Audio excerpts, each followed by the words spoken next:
compartilhar agora, na verdade, uma palavra. Ontem nós falamos um pouco acerca da libertação. Tratamos de uma área, veja só, a libertação é um tema muito amplo. Libertação é um tema amplo. Todos os dias estamos nos submetendo à libertação. E a palavra do Senhor diz o seguinte: e conhecereis a verdade, e a verdade vos libertará. Mas muitas vezes a gente fala assim, mas eu conheço Jesus, então eu sou liberto. Não, querido, não é isso que ele está dizendo. Veja só, empresta a tua Bíblia. Quem crê que isso daqui é a verdade? Eu vou dizer de novo. Quem crê que isso daqui não contém a verdade, é a verdade? Aleluia! E quem obedece 100% isso daqui? Eu tenho. Então você entendeu agora? Quando essa verdade se tornar verdade em você, você é liberto.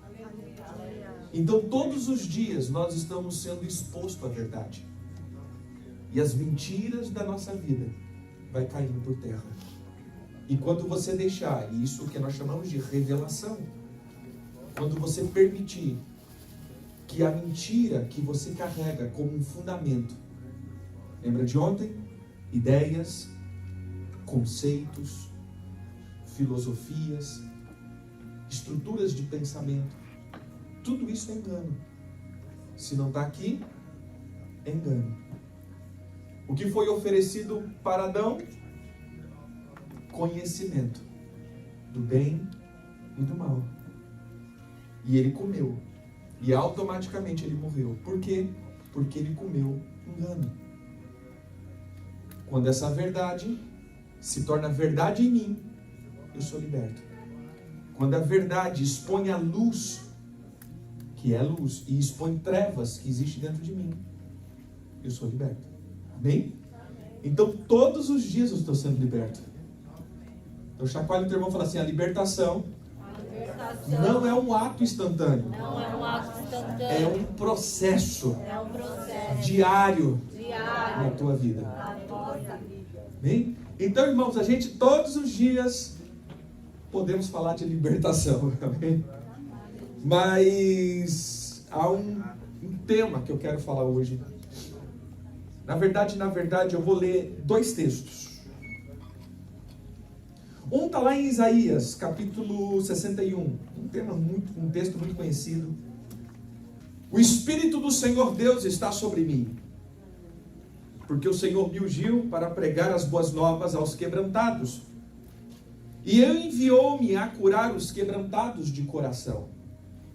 Observe que ele coloca 2 vezes a palavra quebrantado.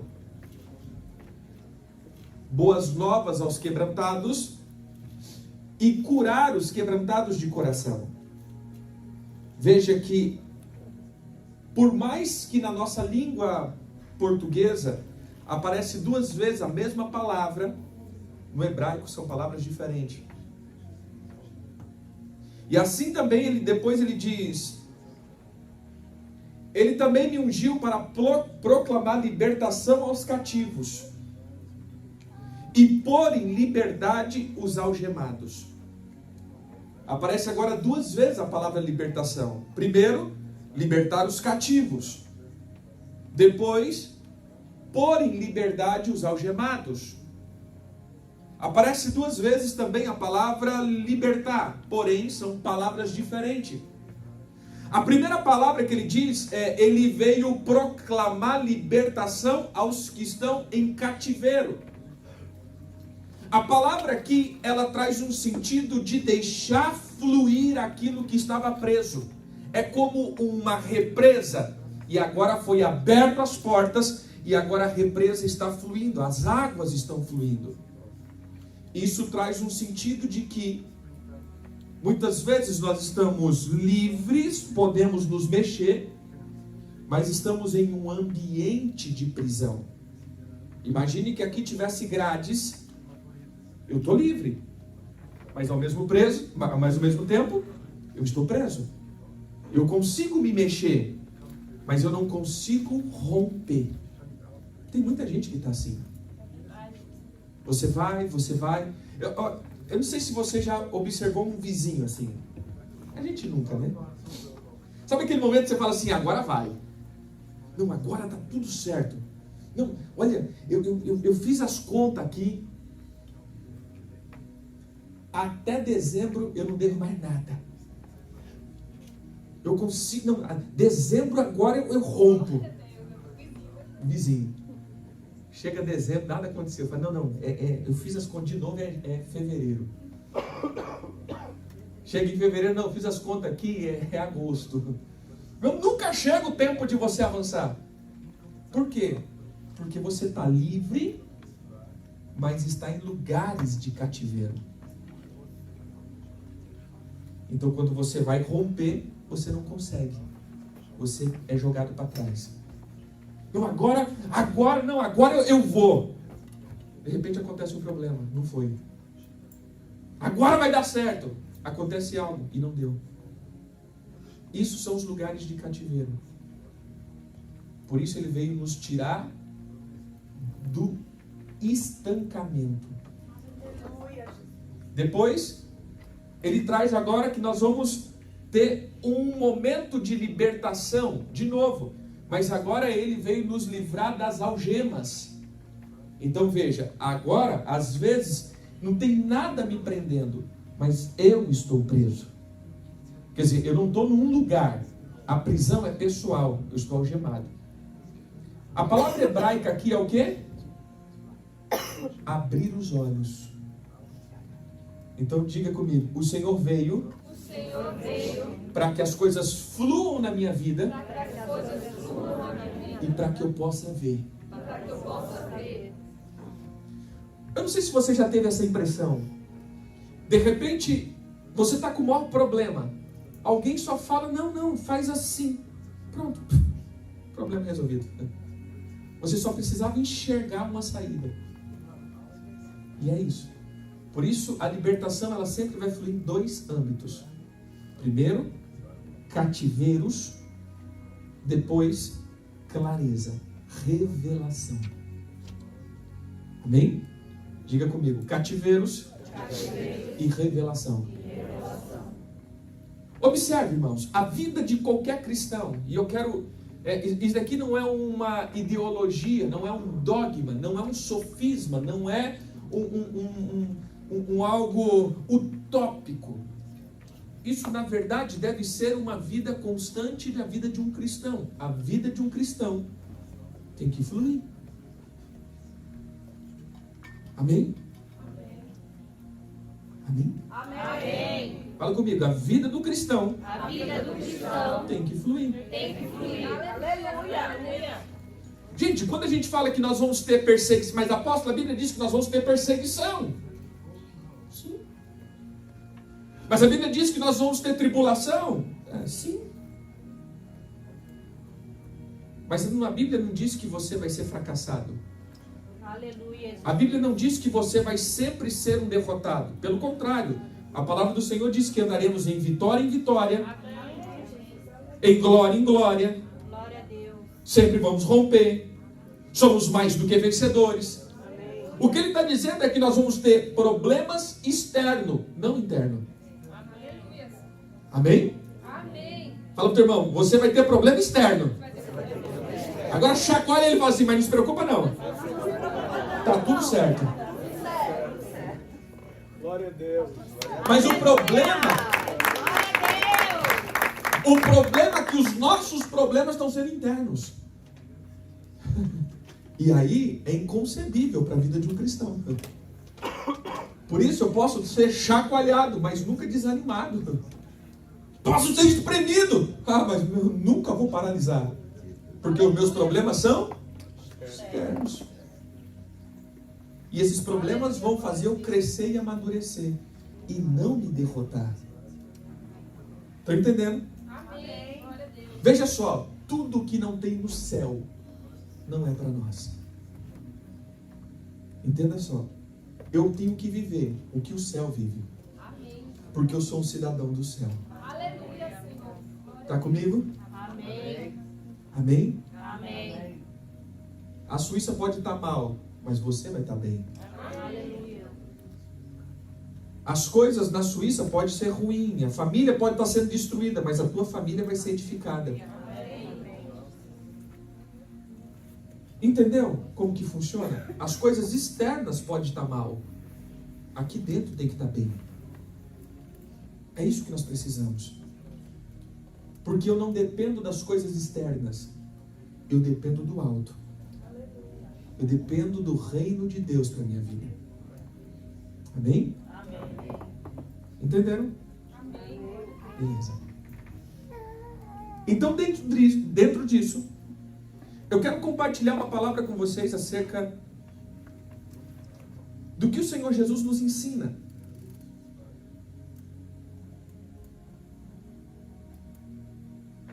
Como avançar no reino. E como deixar que o reino de Deus flua na minha vida de uma maneira eficaz. O que nós temos que entender é que se eu estou conectado com a estrutura do reino, é como o rio que vem de cima e ele vem me lavando e regando a minha vida e tudo vai funcionando. Você não precisa fazer força. Irmãos, preste atenção nisso. Alguém já viu uma árvore fazendo campanha de oração? Alguém viu? Você chegar perto da árvore e a árvore fala assim: ora por mim. Eu preciso dar fruto esse ano. Quem já viu? Porque ela nasceu para dar fruto. E ela vai dar fruto. É a genética dela. Ela foi programada para dar fruto. Se a árvore está plantada em uma terra boa, e se ela tem água, ela dá fruto. Diga comigo: se eu tenho terra boa, e eu estou na terra boa, eu sou do reino. E eu tenho a água, que é a palavra. E eu sou a semente. Semente boa. Eu olho para o irmão e falo assim: vamos dar fruto. Você não precisa fazer força para dar fruto. Amém? É natural você frutificar. A única coisa que nós temos que perceber é se eu não estou quebrando alguns princípios. Porque se eu quebro o princípio me quebra. Se eu obedeço o princípio, todos os princípios regam a minha vida e faz funcionar. Eu vou dar fruto. É natural. É espontâneo. É orgânico. O próprio Senhor Jesus, ele conta essa parábola que o reino de Deus é assim. É a semente que você planta, você não sabe como, passa dia, passa noite, passa dia, passa noite, e ela produz. Primeiro o caule, depois a espiga, depois os grãos da espiga. A gente não sabe como, só acontece. Amém? Amém. Vou dizer isso de novo. O reino de Deus na sua vida, você não sabe como. Se você está conectado com ele, só acontece. Caule, espiga e fruto. Aleluia, Jesus. Mas o Senhor nos ensina 3 princípios. E é sobre isso que eu quero dizer. Todos nós precisamos passar por isso. Esses dias estávamos ministrando acerca de uma palavra, e eu quero ministrar um pedaço dessa palavra só. Nós sempre temos que discernir 4 coisas na nossa vida. Porque são atitudes que tomamos que refletem o nosso progresso ou fracasso. Entenda, você não está na onde está por obra do acaso.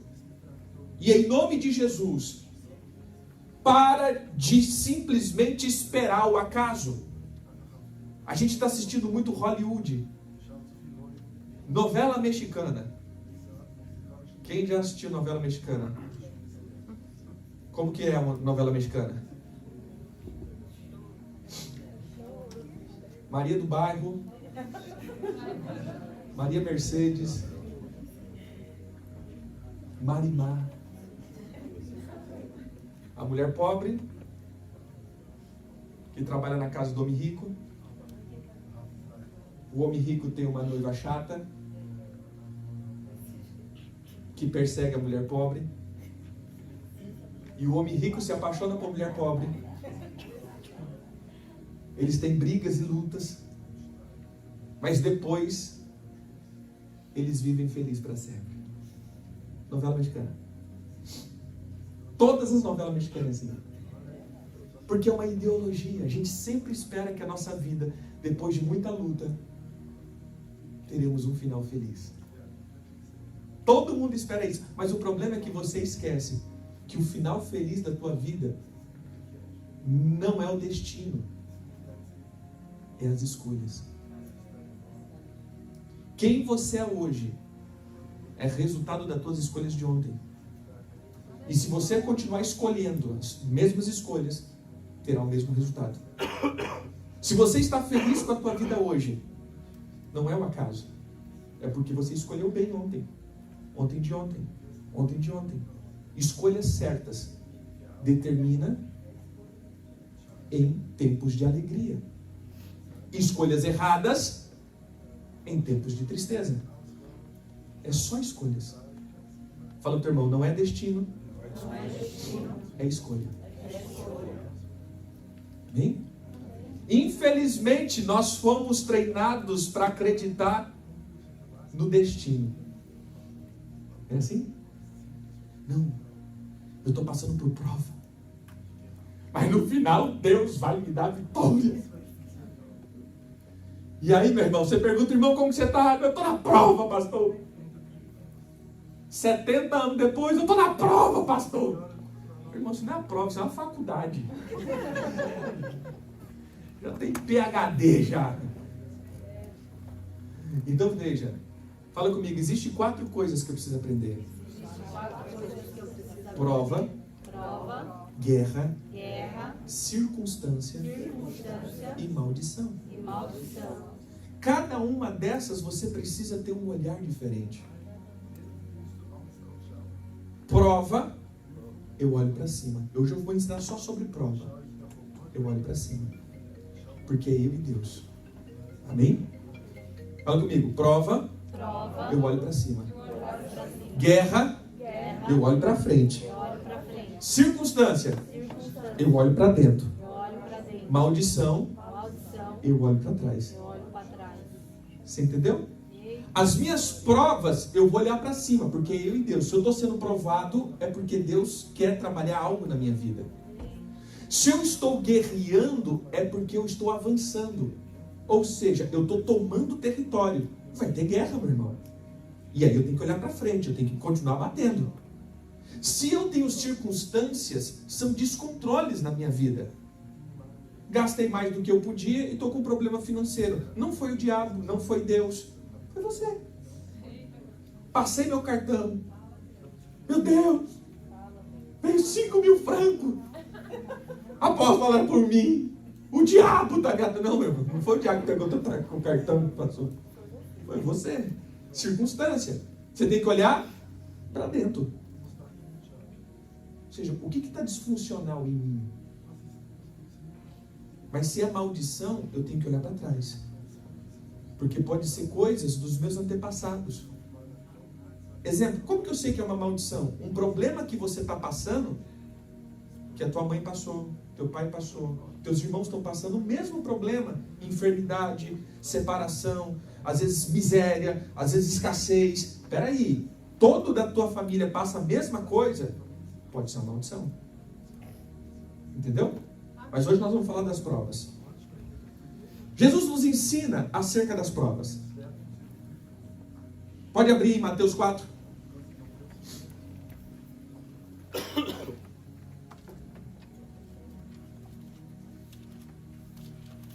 A seguir foi Jesus levado pelo Espírito ao deserto para ser tentado pelo diabo.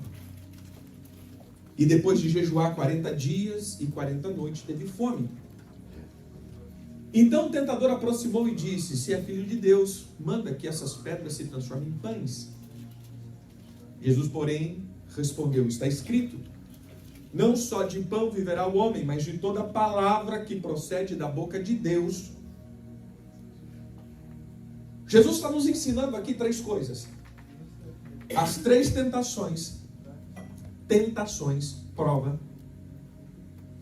é aquilo que todo cristão passará quando busca uma vida mais profunda em Deus. Todas as vezes que você buscar uma vida mais profunda e avançar em Deus, essas 3 provas vão acontecer com você. Aconteceu com Adão, ele foi reprovado. Aconteceu com Jesus e ele foi aprovado.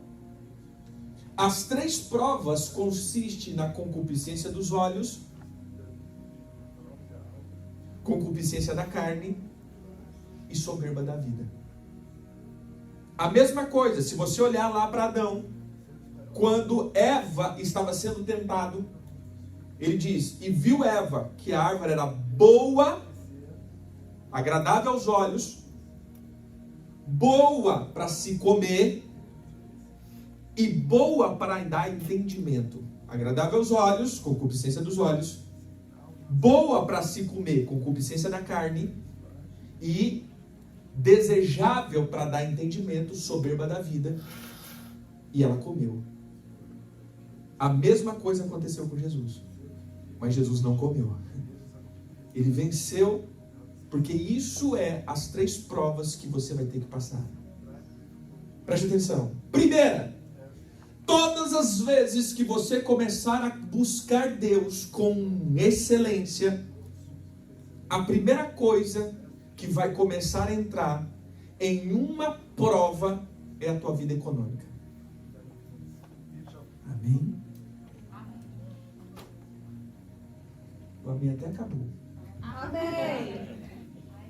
Diga comigo, a primeira coisa, quando eu começar a buscar Deus, que vai entrar numa prova, é a minha vida econômica. Querido, se você começar a buscar com integridade Deus, a primeira coisa que vai começar a chacoalhar na tua vida é as tuas finanças. Jesus foi levado para o deserto pelo Espírito Santo e não pelo diabo. Ele acaba de ser batizado, o último versículo do capítulo 3. Ele sai da água.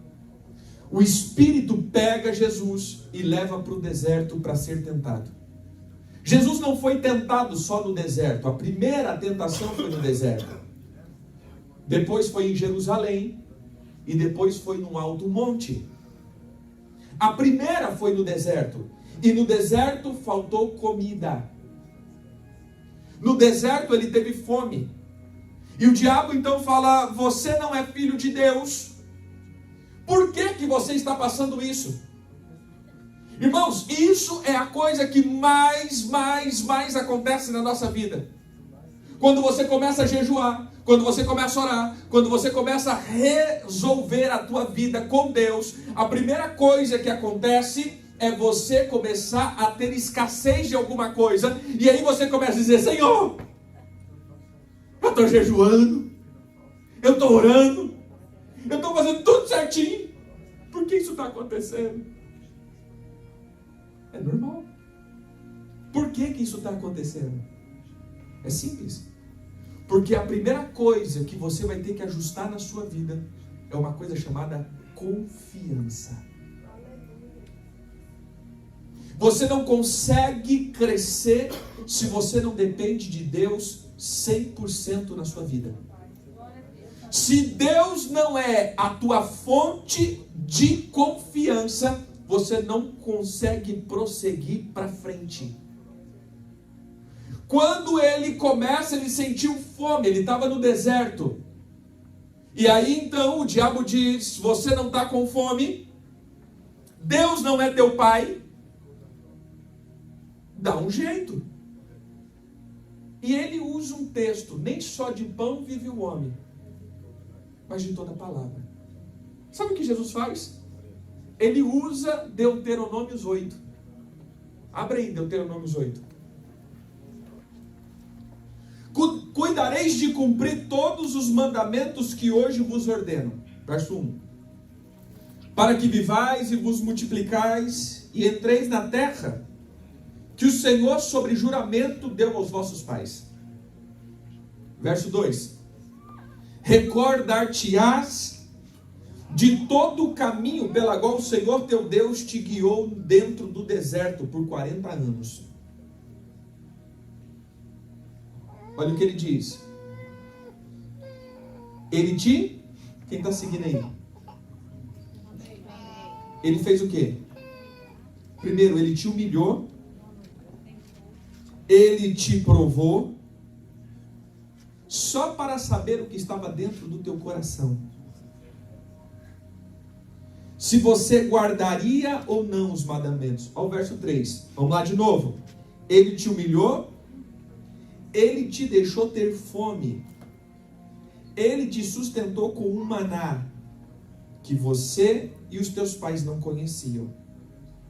Só para te dar a saber e entender que não só de pão viverá o homem, mas de toda a palavra que procede da boca de Deus viverá o homem.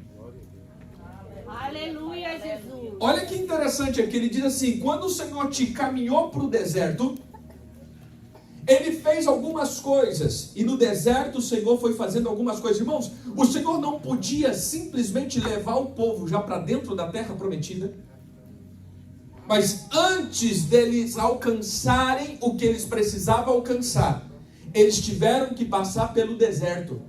E isso não foi simplesmente um caminho, é propósito de Deus. O deserto sempre será um propósito de Deus na vida de um cristão. Porque o deserto não é lugar de destruição. Deserto é lugar de limpeza. Se você olhar para a Bíblia, todo o povo de Deus foi treinado no deserto. Sempre o deserto. E o deserto não significa somente finança. Deserto significa lugar de isolamento. Eu não sei se você já passou por momentos na tua vida que parece que todo mundo esqueceu de você. Ninguém ligava, você estava passando por pior momento da tua vida. Pastor não ligou, irmão não ligou, parente não ligou, ninguém ligou, você ficou sozinho. Quem já viu um vizinho assim?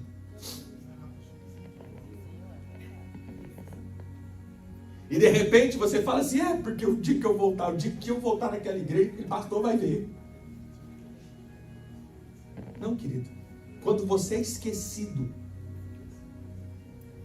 é porque simplesmente o Senhor te colocou no deserto.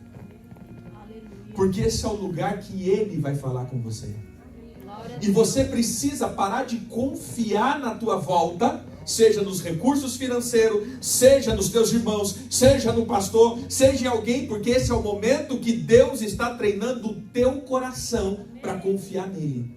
Aleluia. Por isso ele diz, durante 40 anos, eu fiz vocês andarem pelo deserto, para humilhar vocês. Gente, isso é complicado. Mas por que Deus me humilharia? 2, para deixar vocês ter fome. Mas por que Deus vai me deixar ter fome, se Ele mesmo disse que tem abundância para mim? 3, o Senhor me provou. Mas por que o Senhor está me provando, se Ele é o meu Pai? Só para saber o que está dentro do meu coração. Se eu guardaria ou não guardaria. Eu vou dar um exemplo aqui. Quem já deu conselho para os outros? Exemplo, o conselho chamado paciência. Irmão, você tem que ter paciência. Você tem que ter paciência com a tua família, irmão. Mas aí de repente chega o momento de você ter paciência e você não tem. Quem já teve esse momento? Quem já viu, quer dizer, um vizinho assim? Quem já teve que viver o conselho que deu e não conseguiu? Porque, irmãos, em tempos bons, a gente não sabe o que está aqui dentro. Você só vai saber o que está dentro do teu coração quando você passa por um momento de prova. Você só sabe como você vai reagir a uma circunstância quando você passa por ela. Quem nunca diz assim, não rapaz, se fosse eu tinha saído correndo. Eu tinha fugido. Aí chegou a tua vez. Aí você travou. Quem já viu isso? Às vezes a gente vê aquela circunstância, né, das pessoas vindo, aqueles tumultos, aí a pessoa fica assim, que nem uma barata tonta ali, mas o cara vem sair correndo. Mas quando é a tua vez de passar, às vezes você trava. Eu sempre falo isso, né?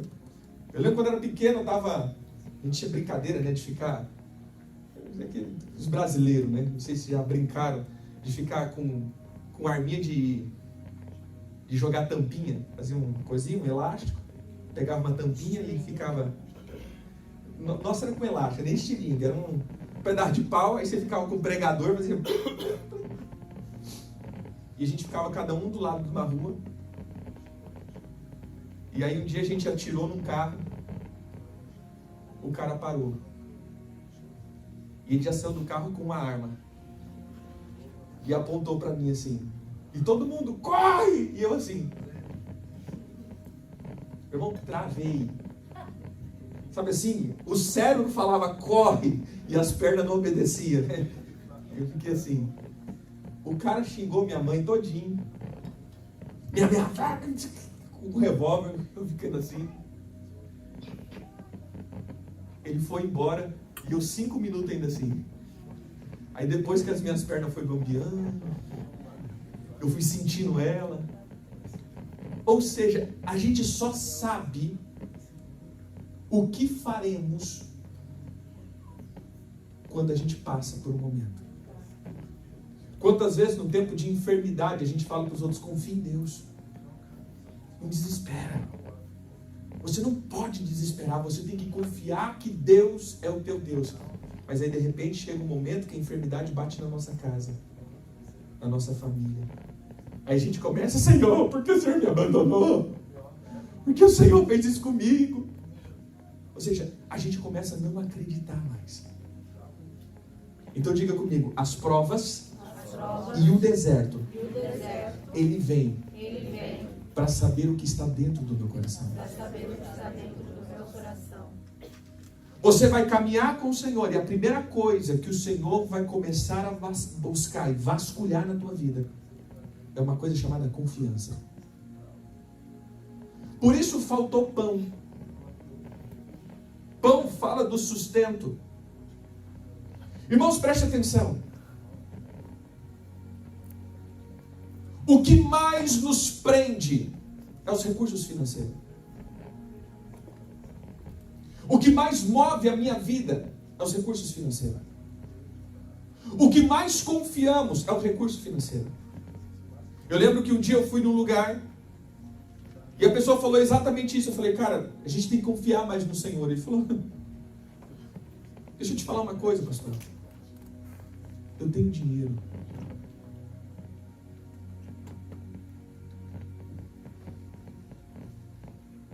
Você entendeu? Eu tenho dinheiro. Eu não preciso de Deus. Pode jeito. Eu tenho dinheiro. Por isso que a primeira coisa que o Senhor vai mexer na nossa vida é aqui. Para saber que se com dinheiro ou sem dinheiro eu sou firme. Se eu obedeço ou não em tempos bons e ruins. Se os recursos financeiros me controla ou não. Se eu continuo alegre e feliz fazendo tudo o que eu tenho que fazer com muito ou em algum momento faltando. Quando está sobrando ou faltando, eu continuo a mesma coisa ou o meu ânimo muda? O que controla a tua alegria? Se você tem muito ou se você tem pouco. Se eu tenho muito, eu sou muito feliz. Se começou a faltar, eu começo a brigar com todo mundo, já discuto dentro de casa, já fico insuportável. Quem já viu um vizinho assim? Por isso o Senhor começa a dizer, a primeira coisa, Ele vai precisar que você creia nele. Por que Ele diz maná? Alguém já parou para pensar no maná? Gente, o maná era uma sementinha. Quando a gente fala assim, o pão que caiu do céu, a gente pensa que é aquele pão, né? Um pão que cai, pá, pá, todo dia de manhã caía aquela chuva de pão. Irmãos,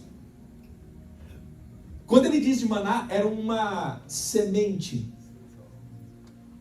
como uma sementinha de coentro, que caía todos os dias, como uma farinha branca, que caía todos os dias, e eles ajuntavam aquela farinha, trituravam aquela sementinha, e fazia então o seu pão, o seu bolo. Então era branco, e o gosto que tinha era de mel. Mas deixa eu te falar uma coisa. O Senhor estava levando esse povo para Canaã.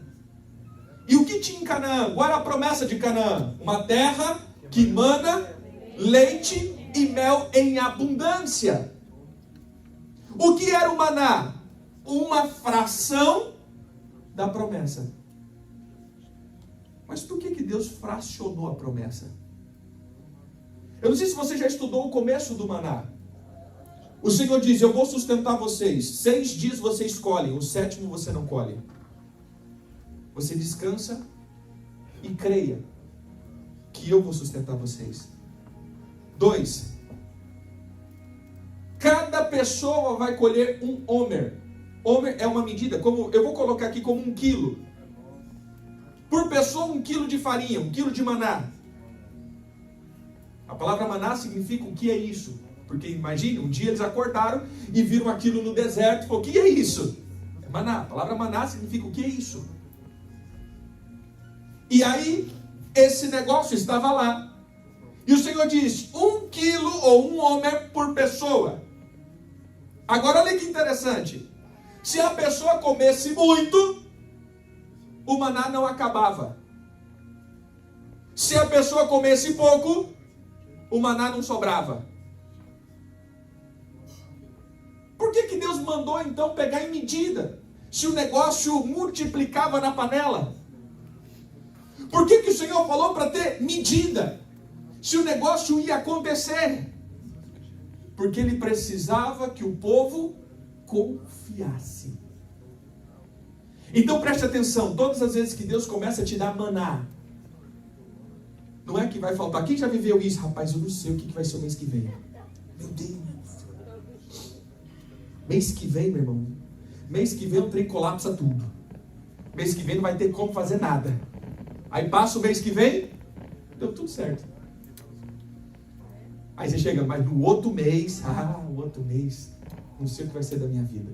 Passa outro mês, tudo certo. Quem já viveu isso? Quem já teve um vizinho que viveu isso? Mas por que Deus deixa fazer isso? Por que Deus simplesmente não derrama na tua vida? Por que você vai viver fracionado? Porque Ele precisa que você confie. É Ele que te dá provisão. É Ele que sustenta. Apóstolo, mas Deus não paga as minhas contas. Apóstolo, não é Deus que vai trabalhar por mim. Se eu não trabalhar, não vem dinheiro lá na minha conta. Eu sei, querido, mas eu vou dizer uma coisa para você.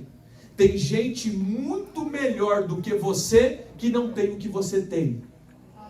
Tem gente muito mais qualificada do que você, que tem recebido menos do que você. Então preste atenção.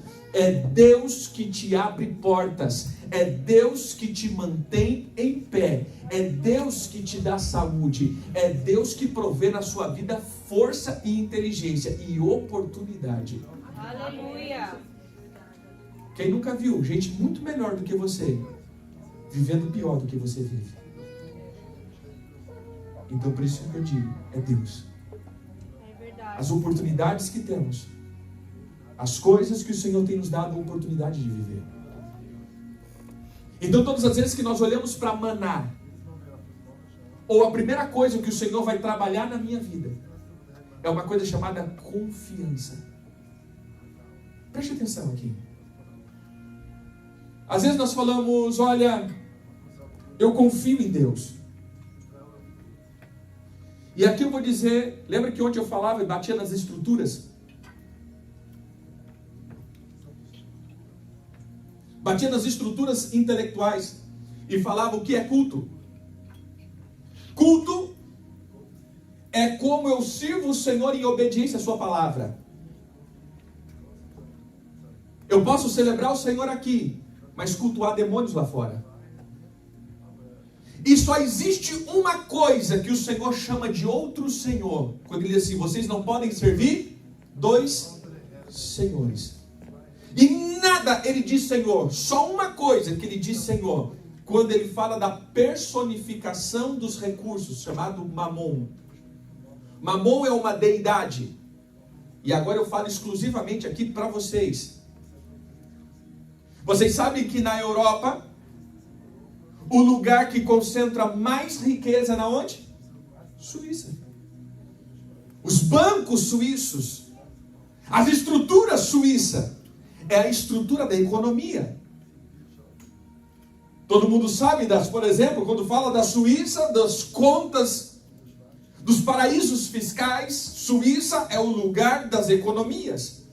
Suíça é o lugar da riqueza. Suíça tem a mente ligada ao poder financeiro.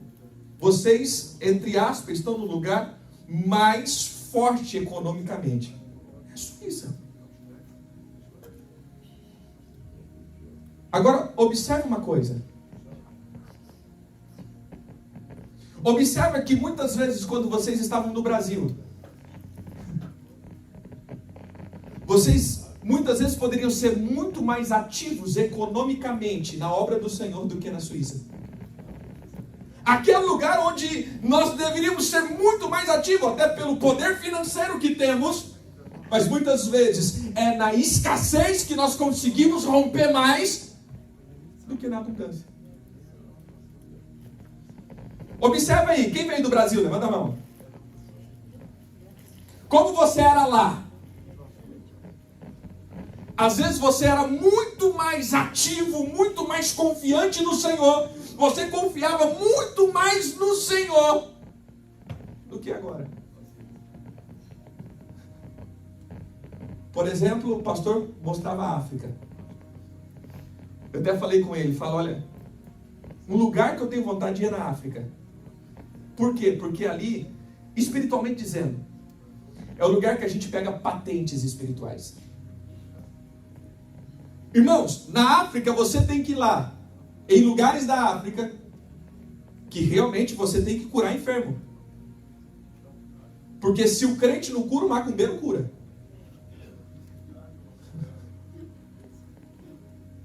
Não adianta você só falar, meu irmão. Você tem que provar. Esse Deus é bom? Então prova. Porque as entidades que ele serve faz um monte de coisa lá.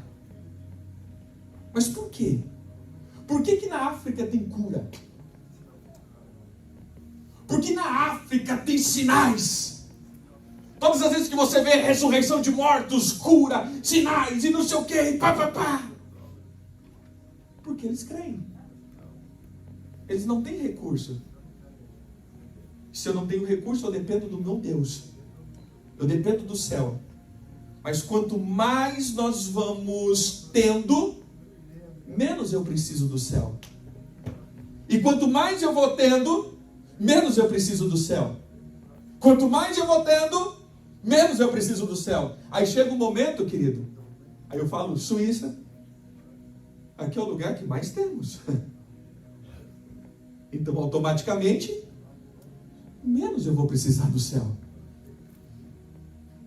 Estou com dor de cabeça. O que é isso? Dor de cabeça, nós estamos comprimidos. Eu estou com problema. O que é isso? Eu faço isso. Você entendeu? Então, veja só. Lembra que romper? Fala para o teu irmão. Primeira coisa que o Senhor vai quebrar são as estruturas mentais.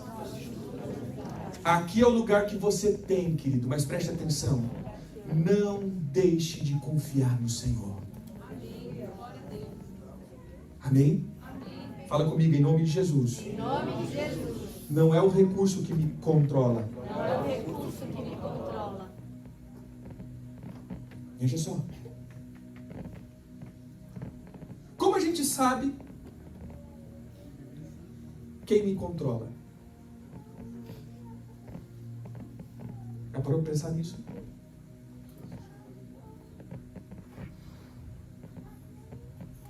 uma coisa chamada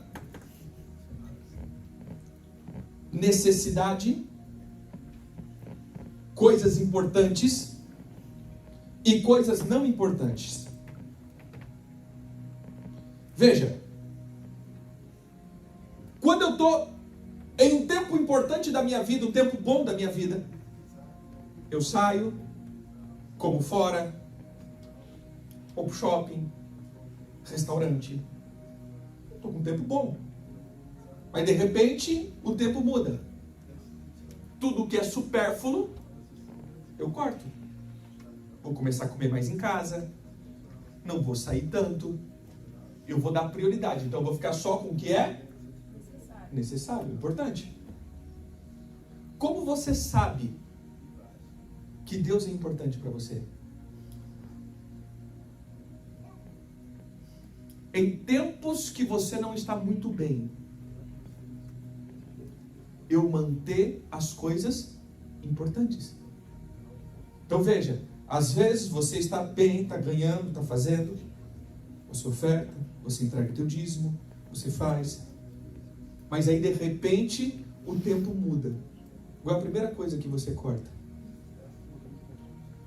As ofertas, os dízimos. Na prática, o que eu fiz? Não na teoria, na prática, eu disse que Deus é supérfluo, é importante. Veja só, queridos, uma coisa que eu tenho que fazer é sempre manter os céus abertos sobre a minha vida. Você pode dizer comigo, os céus têm que estar abertos. Se o céu estiver aberto, tudo vai bem. Entenderam? Então a primeira coisa que o Senhor vai fazer com você é ver o que é importante e não importante. Por isso a primeira prova foi no deserto. Observe, geralmente é quando estou em melhores momentos ou um lugar onde é mais propício para algo, mas a mente desse algo pode me dominar. Então entenda, o que mais nós vamos ver na Europa? A mente do ateísmo. O que mais pega aqui? A mente do ateu. Porque eu não preciso de Deus, porque eu tenho tudo. Eu não preciso do céu, porque a terra já me fornece. Por isso o Senhor, antes de colocá-los na terra que mana leite e mel, precisou levá-los para o deserto. E observa aqui, quando eles entraram na terra, pouco tempo depois, eles tinham desviado. Foi ou não foi? Aí começou o tempo dos juízes. O povo pecava, as coisas aconteciam, o Senhor levantava um juiz, julgava o povo, defendia o povo. Aí entrava tempo bom. Aí no tempo bom, o povo pecava, desviava do Senhor. Há um ditado que diz assim: em tempos ruins, se fazem homens fortes. E homens fortes geram tempos bons. E tempos bons geram homens fracos. E homens fracos geram tempos difíceis. E os tempos difíceis geram homens fortes. E homens fortes geram tempos bons. E os tempos bons geram homens fracos. Você entendeu o ciclo? Quando o tempo é muito bom, nós tendemos a nos tornar fracos. E por ser fraco, os tempos se tornam ruins. E pelos tempos ruins, começa a se levantar homens fortes para dificuldade enfrentar. Mas depois, os tempos ficam muito bons. E em tempos bons, enfraquecemos. Então veja só. O Senhor dará a vocês a mente do reino. Vocês não estão entendendo. A primeira coisa que o Senhor vai fazer é arrancar de vocês toda mente que pode tentar deixar vocês incrédulos, mas o Senhor dará a mente do reino para que vocês avancem no sobrenatural. O Senhor dá oportunidade para que vocês vençam, rompam, cresçam de uma maneira extraordinária. Coloque a mão na cabeça assim. Fala assim: meu Pai, que a minha mente seja alcançada pelo teu poder. Amém? Depois que Jesus venceu, ele diz: não só de pão vive o homem, mas de tudo o que procede da boca de Deus vive o homem. Quem confia em Deus aqui? Levanta a mão.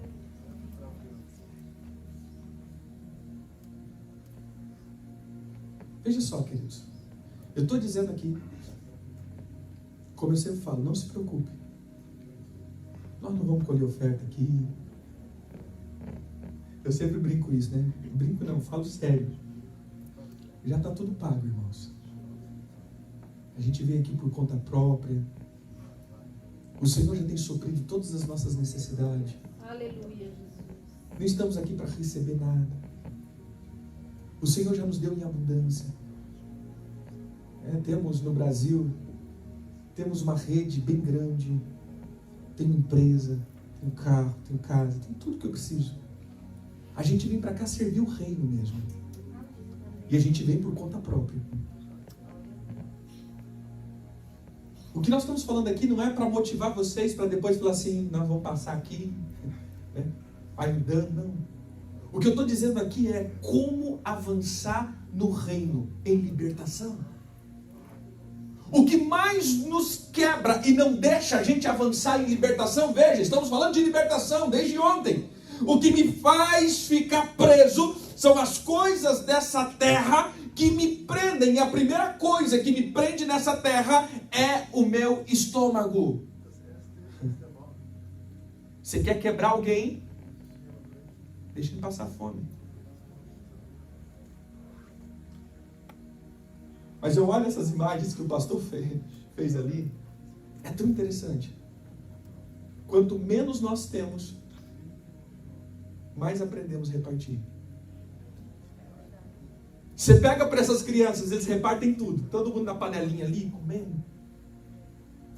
Quanto mais nós temos, mais individual ficamos. Porque fui eu que conquistei. Fui eu que fiz. Fui eu que trabalhei. Fui eu que fiz aquilo. Por isso, lá em Deuteronômio 18. Abre aí, Deuteronômio 18. Continuamos em Deuteronômio 18. Verso 14 em diante. Se elevar o teu coração e não te esqueça do Senhor teu Deus, que te tirou do deserto, da casa da servidão, que te conduziu por aquela grande e terrível deserto de serpentes abrasadoras, de escorpiões, de secura, em que não havia água. O Senhor fez sair água da pederneira, que no deserto te sustentou com um maná, que teus pais não conheciam, para te humilhar, para te provar, afinal, te fazer o bem. Não diga, pois, no teu coração: a minha força e o poder do meu braço me adquiriram essas riquezas. Antes te lembrará do Senhor teu Deus, porque Ele é o que te dá força para adquirir riqueza, para confirmar a aliança que Ele tem com os teus pais.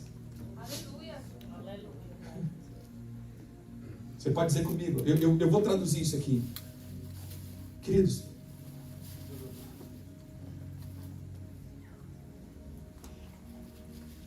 você saiu de um lugar e entrou na Suíça. E o Senhor te estabeleceu nesse lugar. Fala comigo, eu não posso deixar o meu coração dizer a mim mesmo: eu sou merecedor. Agora olha para o teu irmão assim e fala assim: mas meu irmão, aprenda isso. É Deus que te deu força para chegar nesse lugar. encontrar alguém, te dar uma pessoa boa, se estabelecer nessa nação, para confirmar uma aliança que o Senhor tinha com a tua família. Entendeu? Foi o Senhor. Ele está confirmando algo com você. O Senhor está tendo bondade com você. Então alegre o teu coração.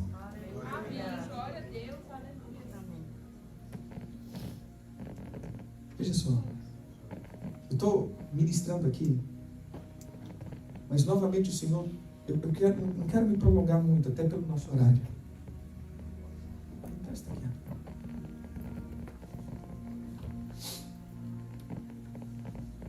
Eu estava pregando em Portugal esses dias.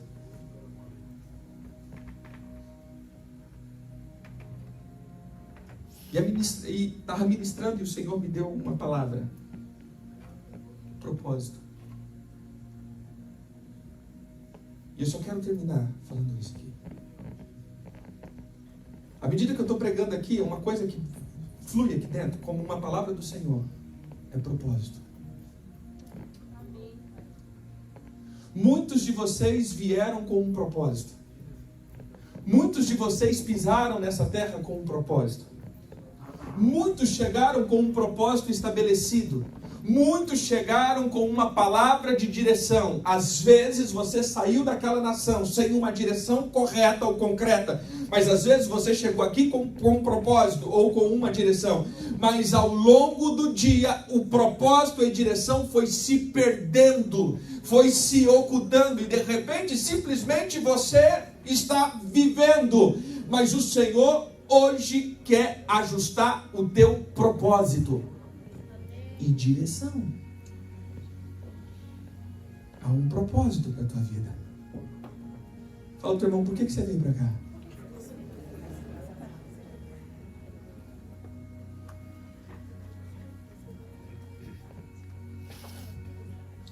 Por isso essa palavra, a primeira coisa que o Senhor mexeu é com a tua economia.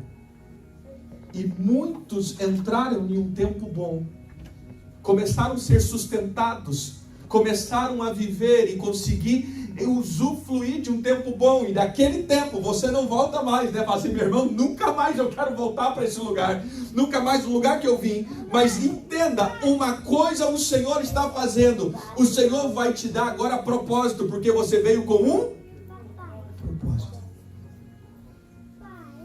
Sabe uma coisa que arde no meu coração aqui? Como uma palavra profética. Você chegou e muitos encontraram um Boaz, alguém que te resgatou, seja homem ou mulher, alguém que estendeu o nome dele para o teu, alguém que fez com que você fosse agora legal. Mas ao longo do tempo, uma tristeza profunda vai entrando no teu coração, e aí começa um negócio, uma insatisfação, mas olha, é meu marido, é minha esposa, ou é isso, é aquilo, e aquilo vai, e você vai se perdendo do teu propósito. Hoje o Senhor te trará alegria novamente dentro de um propósito, e dentro da tua casa haverá alegria novamente para servir o Senhor. Você veio com um propósito. Aleluia, Jesus. Hoje, você pode estar vivendo os melhores dias da sua vida. Não te falta mais nada. Mas pode estar faltando o propósito. Às vezes essa palavra não faz sentido para você, porque você pode estar dizendo, apóstolo, cara, eu estou bem. Moro bem. Tenho condição que nunca tive. Mas aí, perdemos o propósito. Por isso é no deserto que o Senhor ajusta o meu propósito. Foi no deserto que uma turma entrou. Veja só, querido, mais de 6 milhões de pessoas havia naquele deserto. Era 660 mil homens preparados para a guerra. Fora mulheres, crianças, adolescentes e velhos. E levitas que não iam para a guerra. Então veja, era quase de 3 a 6 milhões de pessoas. Mas de 6 milhões de pessoas, só 2 entraram. Eu vou colocar de 6 milhões, não. De 660 mil homens preparados para a guerra, só 2 entraram. Josué e Caleb. O restante tudo ficou, porque perdeu. Eles saíram, veja só. O Senhor não poderia ter tirado eles no primeiro momento? Não. Olha que interessante. Moisés, vai lá e fala com o faraó. Faraó, Deus está mandando o povo ir. O faraó falou, quem é Deus, meu irmão? Quem é vocês? Vai trabalhar. Primeira praga. Depois, Moisés, vai lá de novo. Fala com o faraó, deixa o meu povo ir. Será que Deus não sabia de tudo isso? Sabia. Moisés, vai lá. E chegava lá, olha, faraó, Deus está mandando meu povo ir. E eles chegavam lá, e ele falava, e cada dia o faraó apertava mais, e o povo reclamava. Imagina a cabeça de Moisés, meu irmão. Cada vez que ele ia lá, piorava para o povo. Aí era a pressão do faraó em cima de Moisés, a pressão do povo em cima de Moisés, a pressão dele em cima dele mesmo, e ele estava ficando, eu não vou mais não. Não vou mais. Vai lá de novo, vai lá de novo, vai lá de novo, vai lá de novo, vai lá de novo, vai lá de novo, até a 10ª. Irmão, foram às vezes anos. Não foi um dia. Foi dias e dias e dias naquele negócio. Até que chegou o dia que o Senhor, em um dia, o povo fala assim, some daqui. E eles saíram. Depois disso, o povo perseguindo. Eles chegam diante do mar, o mar se abre. Eles estavam com fome, chuva de passarinho. Uma nuvem cobria, fogo vinha, Deus se revelando, Deus falando de sinais. Irmãos, um quanto de sinais. Mas eles chegam na terra prometida, eles olham, tinham gigantes. Eles falaram, não entramos. Voltamos para a terra. Gente, será que eles não tinham prova suficiente que Deus era com eles? Mas eles perderam propósito. Sabe qual é a palavra de hoje aqui para vocês? Ajuste o propósito. Não deixe que a economia, tempos bons na vida de vocês, tirem a alegria. Esse vai ser o melhor tempo de vocês. Esse é o tempo que vocês vão servir o Senhor, não só com a tua vida, mas com a tua economia. Vocês vão servir o Senhor com os teus recursos. Vocês vão servir o Senhor com a tua fé. Vocês vão servir o Senhor com a tua alegria. Porque, irmãos, aqui eu digo, não existe povo mais festivo do que os brasileiros. É muito interessante. Olha que eu ando pelas nações. A gente começa a ver, de repente tem um montinho de gente. É brasileiro. Na Bolívia é assim, você chega na Bolívia, eu sirvo bastante a Bolívia. Aí às vezes eu tô com alguns bolivianos e eles falam assim, olha lá, ó, é brasileiro. Meu irmão, tem 3 pessoas, parece que tem uma multidão. Conversa alto e com as mãos, né? É brasileiro. Mas aí chega para cá e não entende que o Senhor muitas vezes mandou vocês aqui para trazer uma porção de alegria para essa nação. Mas aí perdemos a alegria. Nos entristecemos dentro de casa. Viramos um poço de tristeza. E aí muitos de vocês, irmãs, ontem nós batemos um pouco nisso. Começam a trazer até mesmo uma má impressão do evangelho para dentro do teu esposo, que é um suíço, ou é uma dessa nação, ou às vezes vice-versa, e de repente há um lamento, e aí ele olha e diz assim, peraí, cadê o teu Deus? Sabe o que eu entendo? O Senhor vai restaurar a alegria hoje aqui, em propósito. Vocês vão ser liberais. Porque o Deus dessa terra, Mamon, não vão dominar vocês. Aqui é o lugar que vocês serão mais liberais. Os recursos de vocês valem muito mais do que o recurso que vocês tinham lá. O que vocês fazem aqui muito mais do que lá. Observa, querido, isso. O que você consegue viver aqui, às vezes você nunca conseguiria viver lá. Eu estava falando, vindo para cá, eu falei, cara, todo dia que você sai na rua, eu saio aqui.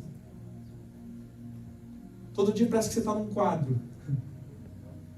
Tão lindo. É tão prazeroso você andar na rua aqui. Eu moro numa cidade tão pequenininha, tão pequenininha, tão pequenininha. Eu falei que era pequena. Tão pequenininha.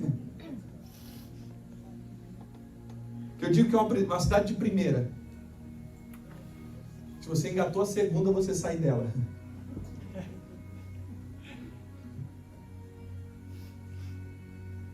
Tudo esquisito. Mas aqui até andar de a pé é legal. Você anda contemplando a beleza, a natureza. Gente, é tão lindo. Você olha, você anda assim, sabe? Eu brinco da seguinte forma. Aqui de dia parece um filme de romance. Aqui de noite parece o filme de Sexta-feira 13. Aquelas lâmpadas amarelas, aqueles brilhozinhos, aquelas meio que neblina, parece que o Jack vai aparecer ali. Sabe o que é isso? Se andarmos na luz, nós vamos andar em uma posição diferente. Mas se você deixar que a escuridão entre dentro de você, querido, vocês vão viver os piores terrores que vocês já viveram. Entenda? Jesus venceu no deserto. E Eva foi destruída no paraíso. Não é o lugar. É aqui dentro. Amém? Amém. Hoje eu quero orar por famílias aqui. Eu estava indo para uma direção, mas o Senhor...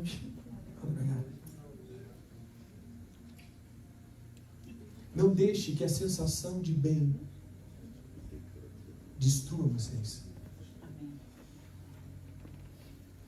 Eu vou pedir hoje para que as famílias sentem junto. Cadê as famílias? Sente junto. Sente junto as famílias.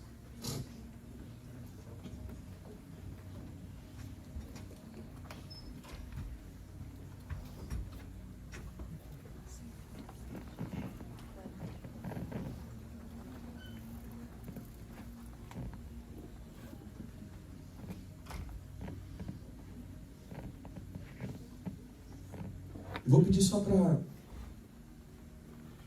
se puderem aumentar o som um pouquinho, antes da gente orar, mais 5 minutinhos.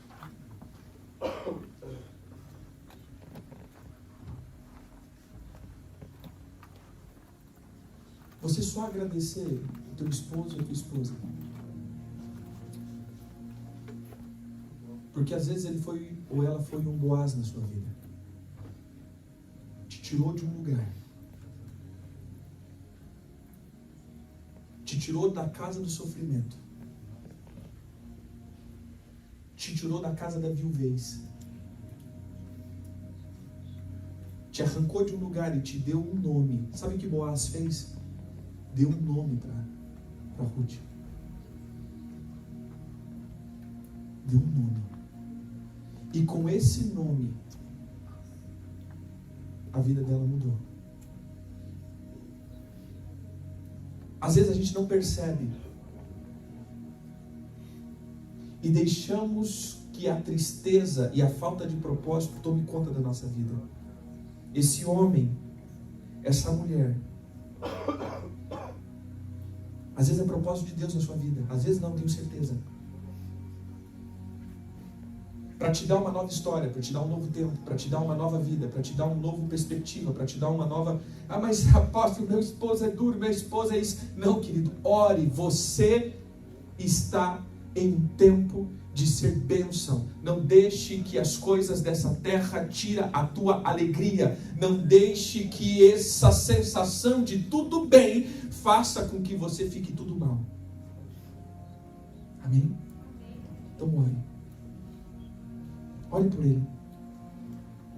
Primeiro agradeça. Só quero que você, 2 minutinhos, expresse uma palavra disso. Olha, eu quero te agradecer. Às vezes você nunca fez isso. Eu quero te agradecer. Agradecer por você ter me aceitado. Agradecer por você estender o teu nome sobre mim. Fala isso, só um pouquinho. Aumenta um pouquinho o som e a gente vai orar por você.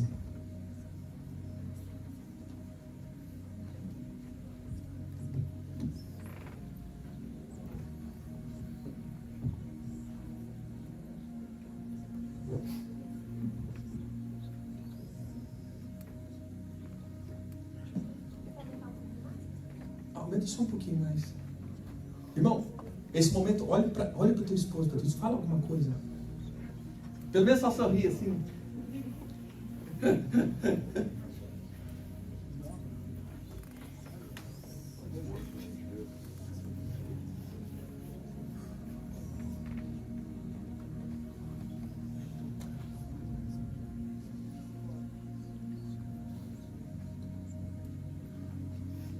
Amém?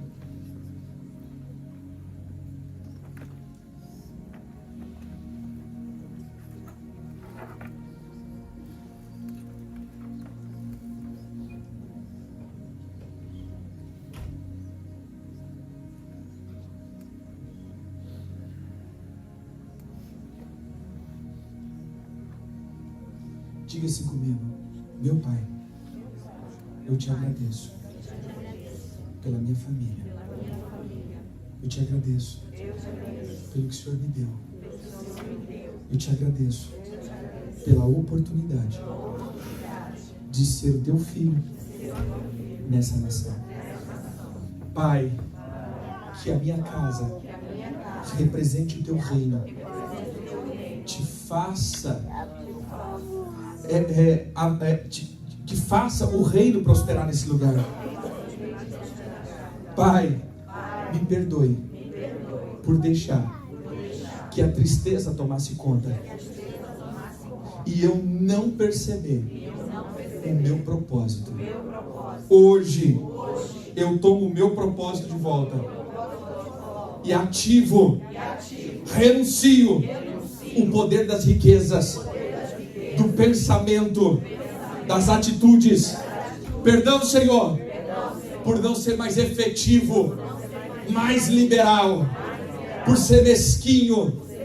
Pai, perdoa-me por muitas vezes ser frio, mas que a tua bênção repouse hoje sobre a minha casa e te faça prosperar nessa terra, porque eu sou o que estende o reino. O Senhor é próspero. O Senhor é o dono de todas as coisas. Mas o teu reino aqui depende de nós, Igreja do Senhor. Que os frutos, a recompensa do teu reino, da obra da cruz, seja liberada na minha vida. Eu sou a recompensa da obra da cruz. Pai, que eu não limite o teu reino, que a minha casa receba shalom, que haja alegria nesse tempo de inverno que virá, que haja alegria. A minha casa será fonte de alegria. Eu restauro os propósitos e projetos em nome de Jesus. Amém.